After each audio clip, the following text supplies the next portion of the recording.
वाशिम शहरात कोरोना महामारीमुळे पुढे ढकलण्यात आलेल्या वाहतूक सिग्नल व्यवस्थेचा ताण पोलीस प्रशासनावर पडत असून संचारबंदीतून मोकळीक असणाऱ्या वेळेत रस्त्यावर होणाऱ्या गर्दीला नियंत्रण करण्यासाठी दोरीच्या साहाय्याने वाहतूक थांबवून वाहनांना दिशा दाखविण्याचं काम पोलिसांना करावं लागत आहे।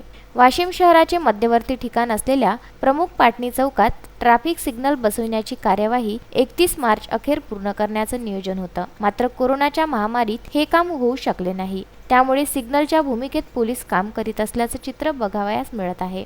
कोरोनाच्या पार्श्वभूमीवर तिसऱ्या लॉकडाऊनमध्ये वाशिम जिल्हा ग्रीन झोनमध्ये असल्याने जिल्हा प्रशासनाकडून अत्यावश्यक सेवांसह इतरही काही दुकाने सकाळी 8 ते दुपारी 2 वाजेपर्यंत सुरू ठेवण्याची परवानगी देण्यात आली आहे। यामुळे या वेळेत नागरिक एकच गर्दी करत असल्याचं दिसून येत आहे। या गर्दीला आळा बसावा म्हणून पोलीस प्रशासन युक्ती चालवून दोरीच्या साहाय्याने सिग्नलच्या भूमिकेत उभे दिसून येत आहे। ये-जा करणाऱ्या वाहनाला दिशा दाखवून चौकातील गर्दी कमी करत आहे। संदीप भातुळकर, विदर्भ न्यूज, वाशिम।